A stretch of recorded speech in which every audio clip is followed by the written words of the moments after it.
বিসমিল্লাহির রহমানির রহিম। আসসালামু আলাইকুম ওয়া রাহমাতুল্লাহ। আজকের বিষয় মদিনার কবুতর। নবী করিম সাল্লাল্লাহু আলাইহি সাল্লাম বলেছেন, যে কোনো প্রাণীকে কষ্ট দিয়ে হত্যা করবে, আল্লাহ কিয়ামতের দিন তার হিসাব নেবেন। এক সাহাবী বলেন, হে আল্লাহর রাসূল সাল্লাল্লাহু আলাইহি সাল্লাম, আমরা পশু পাখির প্রতি দয়া করলে এতে কি আমাদের জন্য কোনো সওয়াব আছে?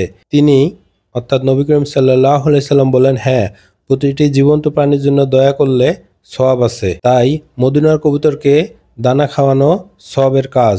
গুহা সাওয়ারে হিজরতের সময় দরজায় মাকড়াসার জাল ও কবুতরের ডিম ছিল, তবে সহিহ হাদিসে কেবল মাকড়াসার জালের কথা এসেছে, কবুতরের ঘটনার কোনো প্রমাণ সহিহ সূত্রে নেই। তাই কবুতরের অংশটি ঐতিহাসিক কাহিনী হিসেবে প্রচলিত। যেহেতু বছরের সব সময় ওমরা পালনকারী এবং হাজিগণ এখানে এসে কবুতরদের খাওয়ান, তাই আমিও এই সুযোগটি হাতছাড়া করতে চাইনি।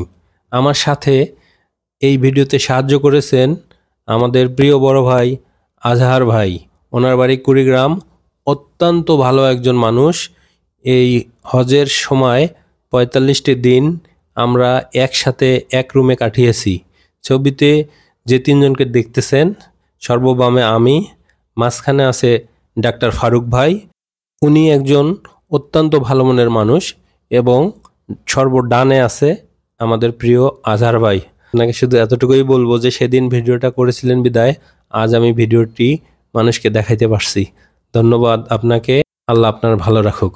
পরিশেষে সবার কাছে বিদায় নিচ্ছি। ভালো থাকবেন সবাই। আসসালামু আলাইকুম ওয়া রাহমাতুল্লাহ।